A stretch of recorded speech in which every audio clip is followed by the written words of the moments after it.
Hello and welcome everyone. We'll be starting in just a few seconds, just waiting for a few people to join as they're connecting. So if you could just bear with us for, say, 30 seconds, we should be underway very soon. Good morning and good afternoon, everyone. Welcome.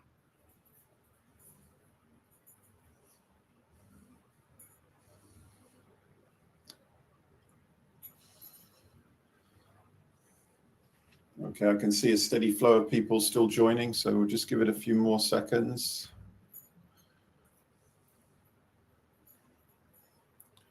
If at any point you have any questions or you want to comment or anything, feel free to use the chat section and we'll be keeping an eye on that throughout the session. So we can capture your thoughts or your questions and then address them accordingly.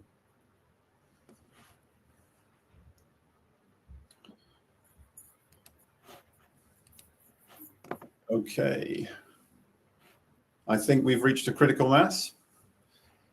So we shall begin. Well, welcome everybody to the second webinar in the first series of 3s presented by C-Risk. Anyone who missed the first webinar, the recording is linked in the chat.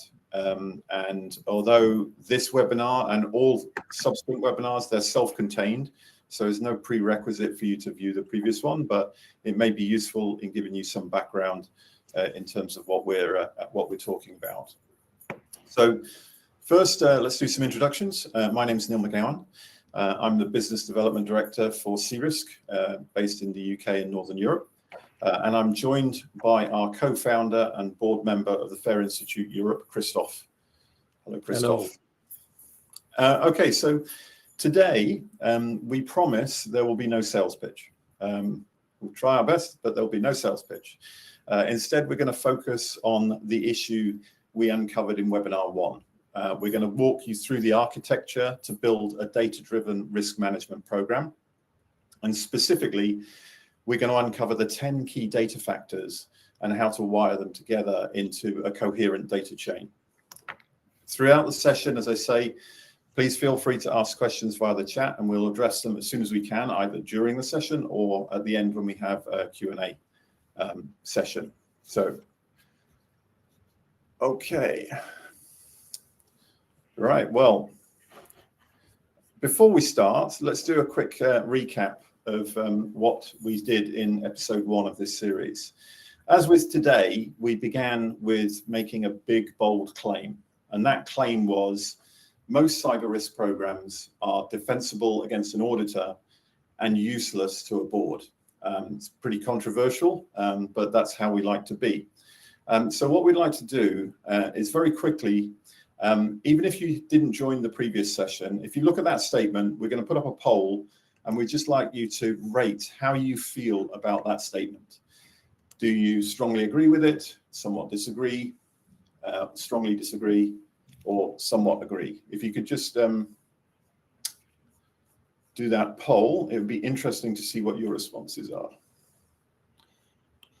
Well, we see votes being made, and for now, nobody seems to disagree, whether somewhat or strongly. So nobody disagrees. Okay, I'm trying to look at the results here. Right, okay, so that's very interesting. Somewhat agree, strongly agree. Well, that's good because that's what we're going to be talking about. I would hate to think we were talking about something that you completely disagreed with. But one of the things which is interesting is that the vast majority of you have responded, excuse me, with a somewhat agree, which to a certain point is like sitting on the fence. This is where we start to run into problems when it comes to trying to quantify risk, is the subjective measures and the qualitative approach where words mean different things to different people. So this is one of the things that we're going to be looking at in terms of the data factors, in terms of how do we standardize that, how do we get the most value out of that. Okay, so in webinar 1, we went through this statement and we explored the evidence that backed that statement up. We looked at the analyst data and we also looked at real world examples to demonstrate that this problem really exists. So now what we're going to do is to look at what we can do about it. So over the next 30 minutes, what we're going to cover is a number of things. We're going to start again with that big bold statement. Okay, is it going to be a different one? And it's going to pertain to the data that we have, but we're going to start with that statement. Then we're going to have a look at what evidence there is to back that statement up. Then we'll jump into the diagnosis of what is the actual problem. Why does it exist? Then we'll look at what needs to change. And then we'll uncover the means of going about that. And then finally, we'll wrap up with a Q&A covering any questions that you've left in the chat or any that you want to ask at that point. Today is less about saying, what should I be doing on Monday? And it's more about asking, how should I think about the data problem that we have before I do anything about it? So let's begin. And with that, Christoph, tell us, what is today's claim? Well, the data you need to run the data-driven risk management program already exists in your organization. It is just not wired together. See, when people hear data-driven risk management, they assume it requires new data or more data, maybe additional threat intelligence, more vulnerability scanning, a new risk quantification platform. And in most cases, that assumption is wrong. So now, let me show you the data you already have. So in most organizations, there is, even if it's partial, some asset inventory. Most of your organization do already manage vulnerability and have vulnerability scans. You've got threat intelligence feeds. You've got an incident log, probably several. You've got a register with findings from audits. You've got a number of third-party questionnaire and assessment. The data exists, but it does not exist in a chain that connects them into a model of risk that you could use with your execs or with the board, and that the board and the decision makers can use to govern. So the foundational initial step of data-driven risk management is not about acquiring new data. You've got that data, but it's in silos, disconnected. It's not standardized. We don't have a common baseline. We don't use the same units. And it doesn't help in supporting decision making. So the step that needs to be taken is about wiring existing data into a model that makes downstream analysis mechanical rather than bespoke and started anew every time. Let me show you which data really matters.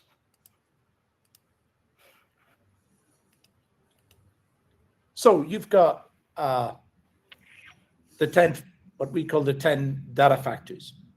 And we're going to go through them to identify what those data factors are and where they usually can be found within organization. The business context, where it all starts. And that's true whether you use ISO or other analysis method, the business context, the value chain, the business services, the way revenue is generated.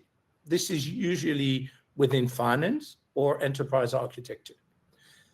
The underlying digital assets, the inventory, the classification, the level of criticality of those assets, that's usually in a CMDB, again, even if it's partial. The attack surface lies with the external attack surface management tool. Maybe you have pen testing reports. You've got that type of information, again, to an extent or another.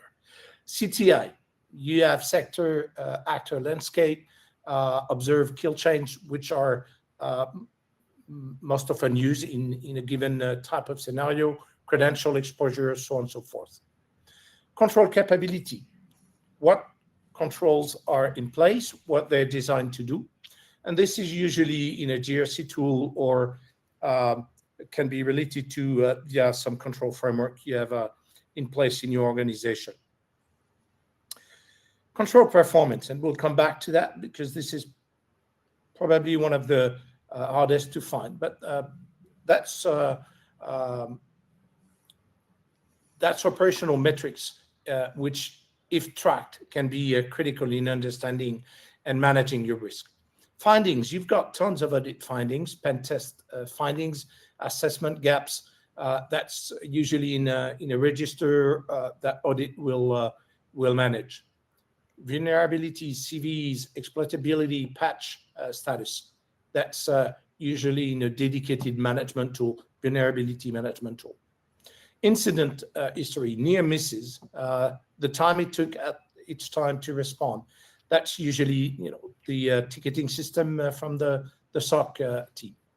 And evidently third parties, which is an entire set of data lying with procurement or in a dedicated TPRM tool, where you'll try and gather the dependency map, the results of questionnaire and insurance, and the nth party reach. Of those 10 factors, most organizations have a lot, and the average is about 8. But the ask or the requirement, the need is not to add 1 or 2 to the 8 you have on average, but it's really to wire those you have, whether it's 7 or 8. And with that, I'd like to ask the audience, how many you think your organization already has? So normally you've got a new poll that appeared on your screen. Yes, and you're now voting.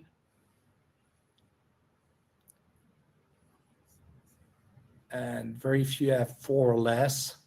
Most of you declare or believe that your organization has 5 to 7, and a good third of you in the audience believe you have 8 or more. So the point in case we're raising here, which is that, again, the work required is not requiring more of those data sources. Most of the data sources you need are already existing. It's how you wire those 7 or 8 that you have at your disposal. Let's look how they serve as the foundation, Neil. Yeah, so thanks, Christophe. So what we're looking at here is the data-driven risk management architecture, something we first shared in webinar 1. And today what we're going to be focusing on is the bottom row, those 10 data factors that Christophe has talked us through. Now, remember, when it comes to quantification, it's only as good as the data it's got. And although all 10 are not absolutely necessary, the focus here is more about getting more out of the data that you've got by wiring it together. Okay, so let's have a look at these data factors and see how they're grouped along the bottom. You can see that they're grouped basically into 5 groups. The first group is the business context. As Christophe mentioned, we have to understand how our business operates. How does it make money? How does it lose money? More importantly, what is the dynamic of the business? We have to understand what's critical to the business in terms of those digital assets, etc. So this information is potentially within your CMDB, but a CMDB is not just a list of assets, right? It needs to be a record of the value of those assets to the business as well. So remember, when it comes to doing quantification, especially with FAIR, it all starts with the asset, okay? And if the asset has no value, you can ask yourself, well, is there really a risk if we lose it? does it really matter? Because it has no value. So it must begin with value. And if I was to highlight just one group of these 10 factors, which is most critical to doing this, to making informed decisions about how you progress as a business, how you mitigate against potential risks, this is going to be the one. Because if you don't understand what is of value, then how do you know how you should be protecting it? The second group is basically describing what is exposed in terms of our attack surface and who is it exposed to. Okay, so this is your attack surface and the threat landscape that you're exposed to. Again, you know, when it comes to doing quantification, you have an asset, and that asset must have a threat, something that wants to do harm to it. Okay, so again, another fundamental of quantification is understanding your threat landscape. And then the third group is how well are you able to defend yourself, right? This is looking at your control capabilities and your control performance. Things like control efficacy, understanding your coverage, your capability, and your reliability of your controls in the context of how you would defend against a particular threat. Group 4 is where are your weaknesses, your vulnerabilities, and your test results, etc., findings that you've got. This is all very important, but again, you need to understand that I may have vulnerabilities, but if those vulnerabilities are against an asset that has of no value to the organization, is that something that we really need to be piling huge amounts of effort into, or is it something that we can focus our resources somewhere else? And then the final group is the wider ecosystem, okay, and in particular your history. So, what is the third-party landscape that you've got? And I think in light of recent events that we've seen across the globe, and particularly in the UK, the third-party threat or third-party risk is something which should never be underestimated. It's something which should be focused on. So in webinar 3, we will go into further detail and we will go further up the stack. And what we'll be looking at is how those 10 factors become scenarios, how you create risk scenarios using that data, how those scenarios aggregate into business output families, and then how that lands in front of the board to make decisions. But got to ask yourself, well, these factors exist, right? You've said in the poll, I think that 65% of you have got 5 to 7 of them, 30% have got 8 or more. So if these factors exist, why are they not wired together? Why does every assessment start from scratch? Well, in short, there are 3 reasons. Number 1, you have incompatible or inconsistent units across those data factors. You have things like CVSS scores, you have red, amber, green statuses, you have control maturity percentages. They're comparing, they're apples and oranges when it comes to the units that you're looking at. Number 2, you have organizational seams, right? Each part of your organization owns and manages its data in isolation. It's tailored towards their own use cases and not really designed for sharing. And number 3, the different use cases place different demands. Things like mergers and acquisitions, compliance reporting, insurance coverage calculation, etc. These all use the same data, but they rebuild the data chain every time rather than reusing it. So at its heart, the wiring problem is more of an organizational problem than it is a technical one. A tool isn't necessarily going to solve this, right? You've got to think differently about the way that you use the data you have. So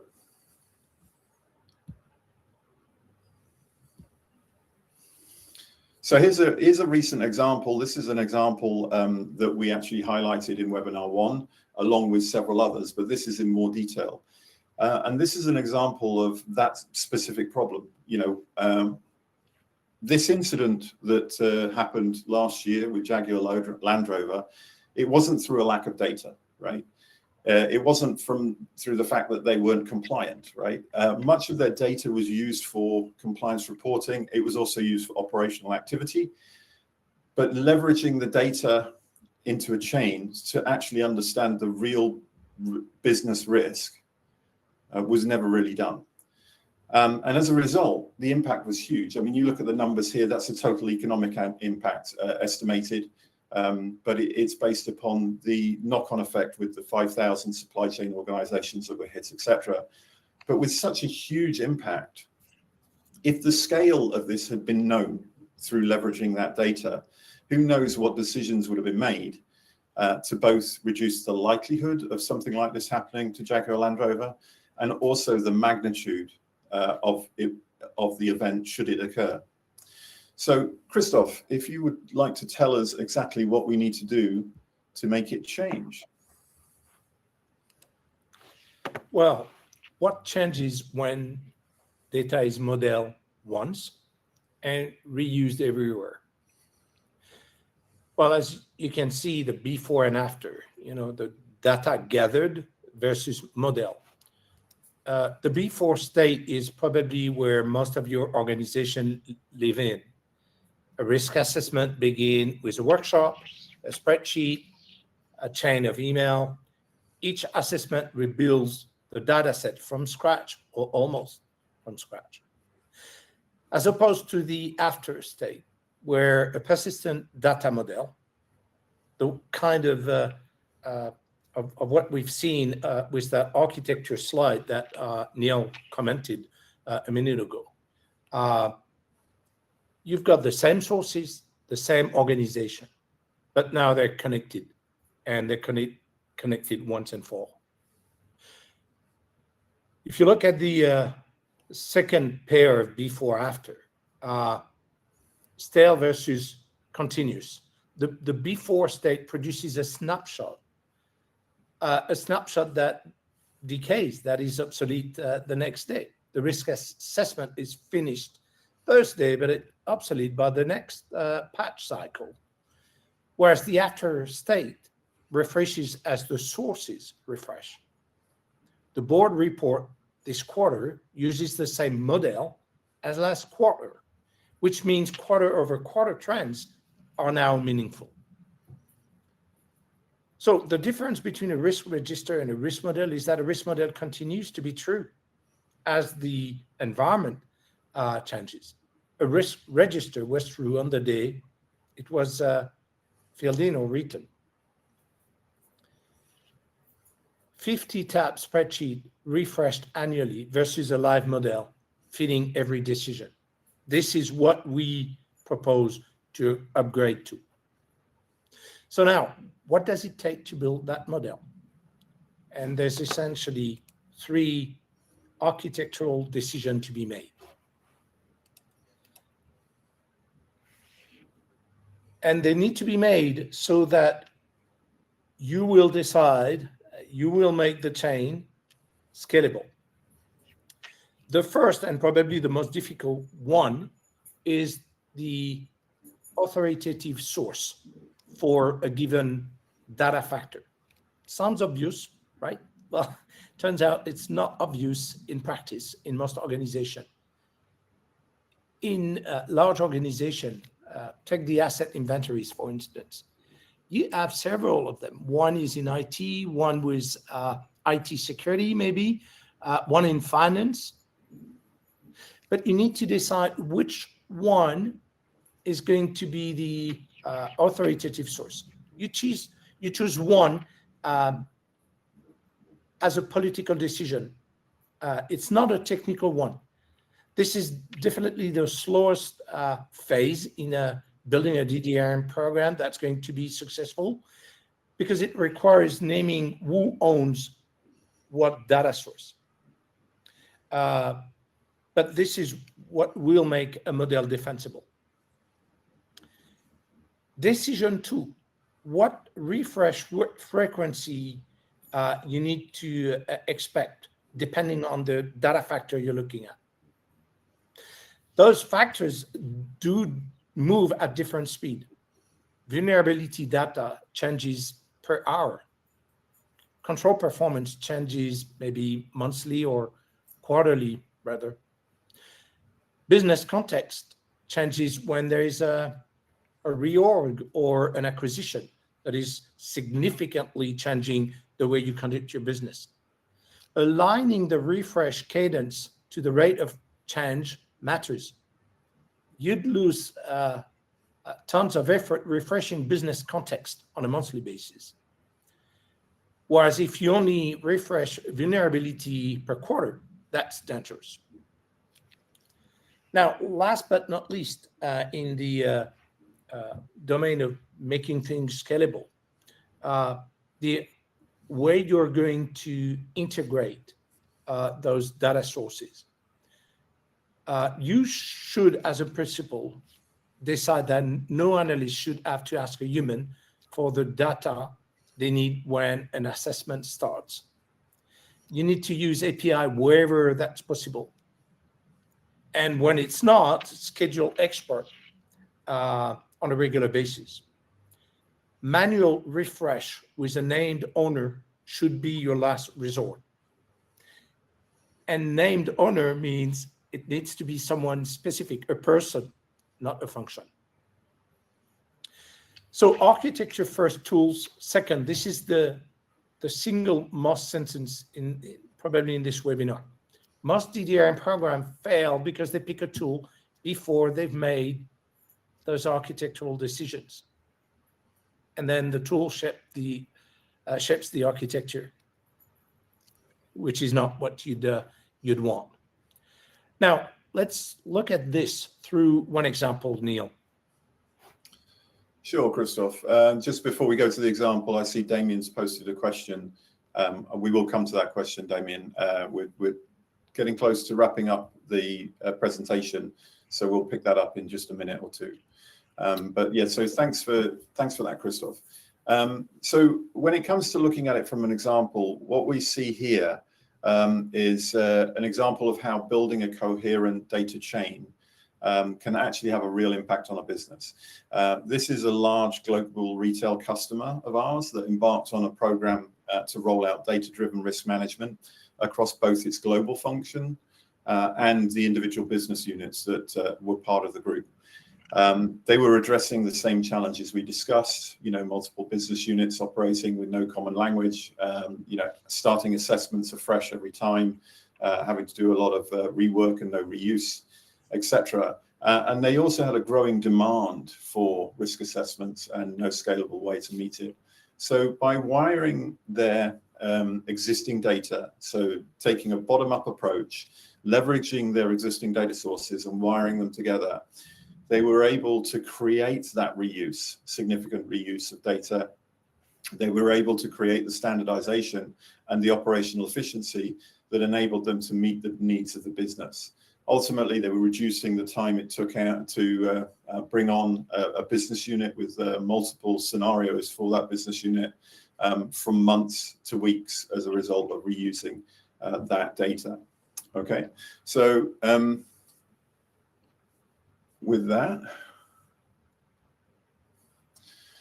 let's talk about what's next. Okay, so I mentioned that this was actually, it was episode 2 of the first series, and there are 3 series, a bit like Star Wars, but we started with the first episode rather than the 4th.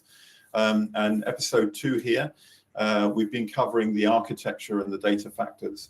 Episode 3 in this series will be on June 18th. And what we intend to do there is to cover the method by which you take scenarios. So go from the data to create risk scenarios, which then you can deliver to the board to satisfy their appetite. So what is the taxonomy, the governance, etc.? How do we aggregate up the data that we've collected in the form of scenarios so that the board can govern the business effectively? In the meantime, if you want to take the conversation further, then feel free to reach out to us directly. We'd be happy to just have a no obligation conversation with you on how this could be done for your organization and how we could help you. But ultimately, if you follow this series of webinars, you will get the information that you need to self-enable yourself to try and implement that. So with that, With that, Neil, if I may, I think this is actually webinar 1.3, which is going to address the question that Damien raised. How do those 10 factors, data factors, how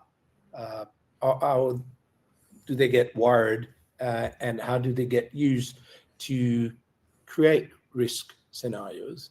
And indeed, you alluded to the fact that we'll not only cover that in webinar 1.3, but we'll go further in showing that the data factors and risk drivers are used to create fair-based scenarios, very detailed, but those are hardly consumable by decision makers or even a risk committee. You need to aggregate those into categories, which are then even summarized further in and aligned to the ERM view of risk, the enterprise risk management view of things that the board and decision makers can consume. So that's what we'll cover in the next webinar, Damien. Yeah, certainly more detail, but just very quickly to answer your question, Damien, as we're on questions. When I showed you the architecture and we walked through those groups, you can very, very quickly see that things like the business context and the digital assets, they sit on the right-hand side of the FAIR equation. So they are all to do with loss magnitude, right? They're, what is the value at risk? Okay, and then when you start looking at threat intelligence, and your attack surface, this is going towards the loss event frequency or the threat event frequency, and that will map onto that taxonomy.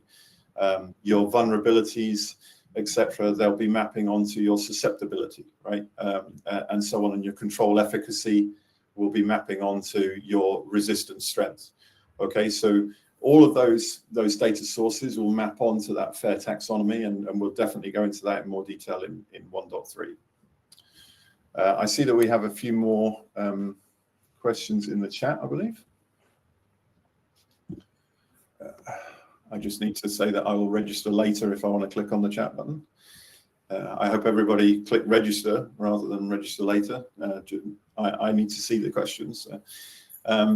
Okay, not a question, but this was exceptional. Great job making complex concept into discrete, simpler solutions. Well, thank you very much, Jean-Francois. Thank you indeed for that comment. What else have we got there, Christophe? DORA and NIS2 should be at the regulation risk management requirements should be discussed. And yes, thank you for calling this out. This will be covered in a subsequent webinar. How the proper data-driven risk management doesn't make you immediately compliant to DORA or NIS2, but suddenly helps you tremendously achieve a number of requirements. So we'll be happy to map those, the risk management into the DORA and NIS2 requirements. Yeah, and Mahendra also had a comment about TPRM, third-party risk management. I mentioned that it should not be underestimated as a discipline. Personally, I do training around third-party risk management and implementing FAIR, and my go-to line is there's no such thing as third-party risk. It's first-party risk that you don't have full control over, because at the end of the day, they're your assets, it's your business, it's your loss. All right, so you need to effectively manage your third parties in the same way.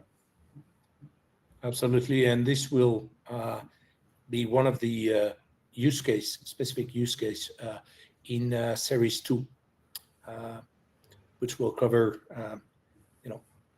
how we put this to work and make this valuable. Okay, any other questions?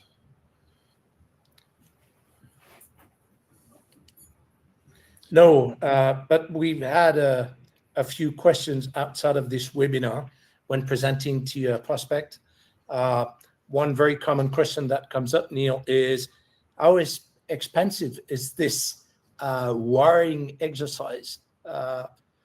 how much should organization be ready to invest in order to achieve or start achieving some of that rewiring? Well, you should never ask a consulting organization how expensive something is. Christoph, you should know that. But yeah, how long is a piece it depends. of string? And when it comes to wiring, you wouldn't ask an electrician to give you a quote without him letting him look at your house, right? So but it's not a massively expensive exercise, and it's not something which takes a huge amount of time to do. Something like this can be completed in weeks rather than months, right? And it can be completed for a reasonable cost, depending upon the size of the organization that you're looking at.